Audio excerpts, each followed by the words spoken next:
Kita lanjutkan dialog kami bersama sejumlah narasumber yang saat ini masih bergabung bersama kami. Bang Margarito, kami ingin terus mengetahui bagaimana pendapat Anda. Apakah dengan adanya tuntutan dari masyarakat ini diperlukan undang-undang itu untuk dirubah?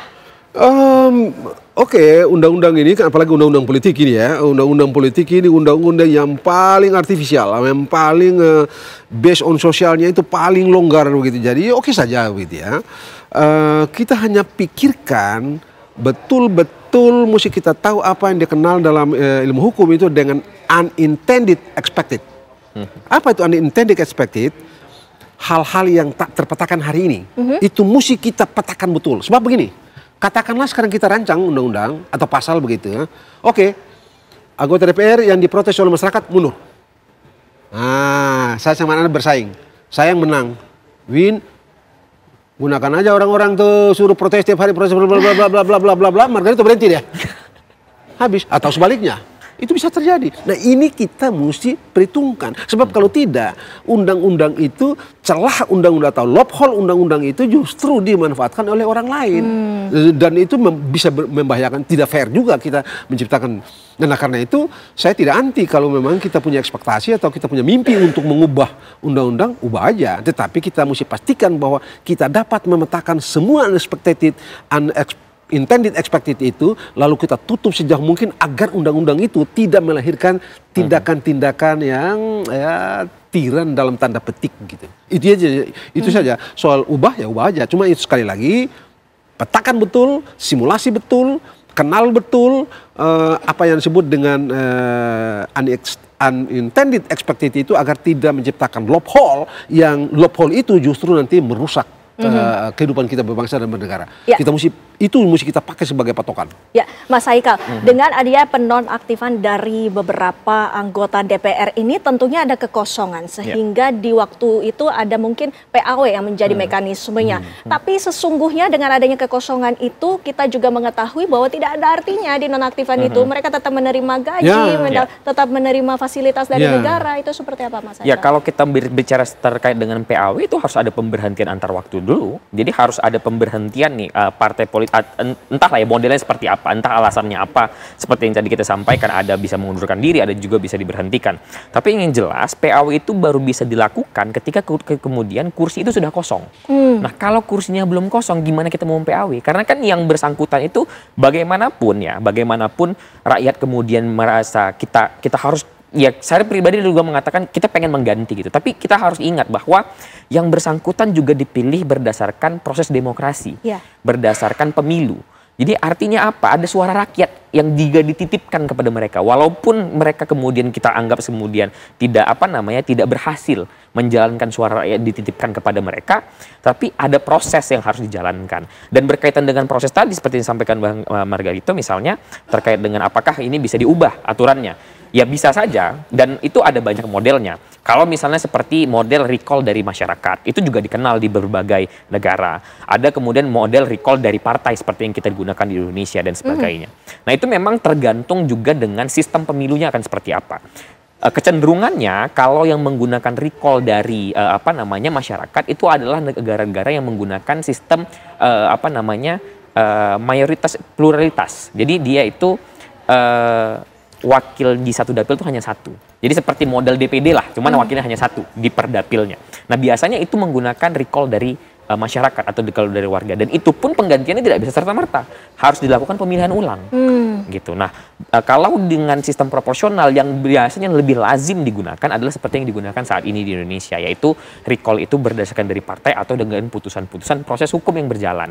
Ya, jadi memang kalau kita berbicara terkait dengan PAW, itu kan ada aturannya sendiri ya, bahwa nanti yang bersangkutan itu akan KPU akan menggantikan dengan sesuai dengan perolehan suara dari dapil yang bersangkutan di nomor urut di bawah dari yang tidak lagi mengisi kursi atau berhalangan tetap gitu ya.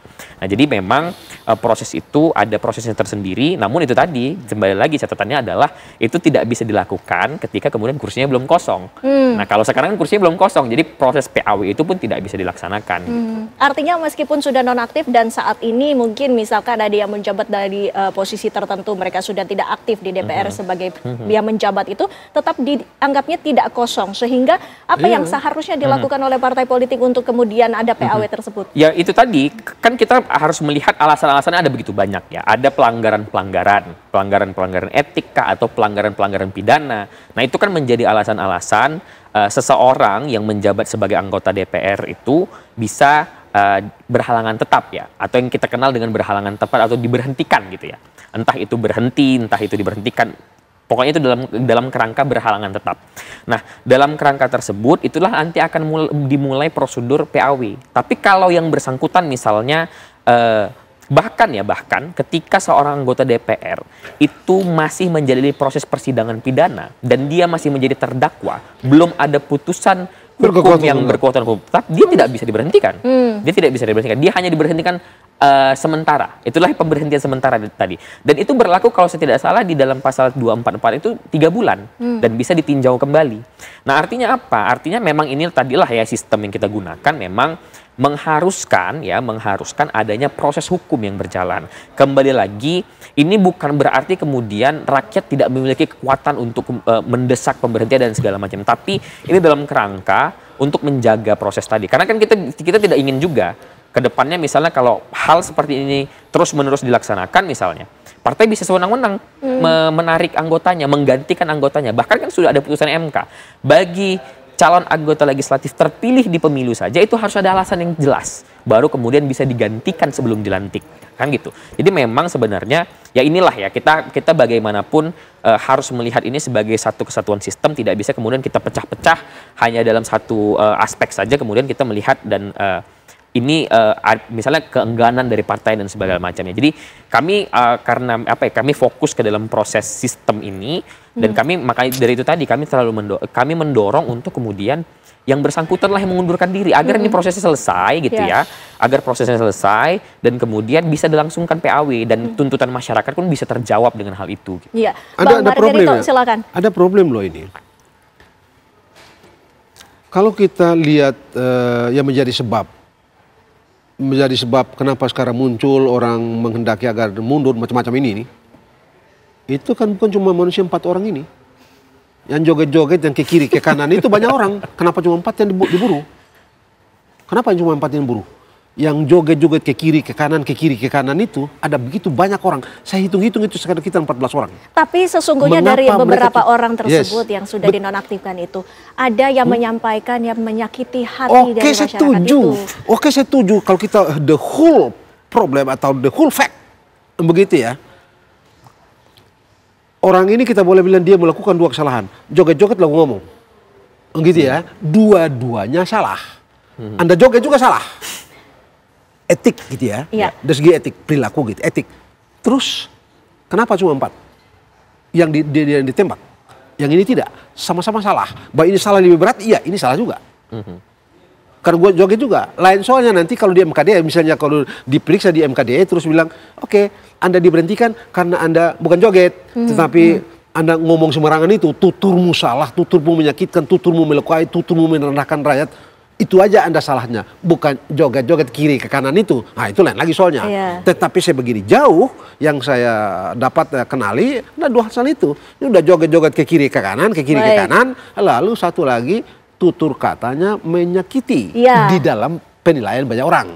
Lalu jadi soal sekarang itu. Tapi tetap saja kan kiri kanan ini kan juga problem juga nih. Kenapa tidak? Orang ini diburu. Gitu. Berarti solusi terbaiknya adalah dari pihak-pihak yang sudah dinonaktifkan ini untuk mundur ataupun melakukan pengajuan pengunduran diri. Ini menjadi sebuah tindakan yang lebih bijak begitu ya, Mas Haika dan juga mudah-mudahan lah ya. Tapi kalau orang itu tidak mau maka kita mesti pergi ke hukum. Kalau dia nggak mau kita tidak bisa paksa. Moral tidak bisa dipaksakan. Sayang sekali waktu kita terbatas. Terima kasih. Mbak Margarita, terima kasih Mas Haika waktunya bersama kami di Apa Kabar Indonesia Malam.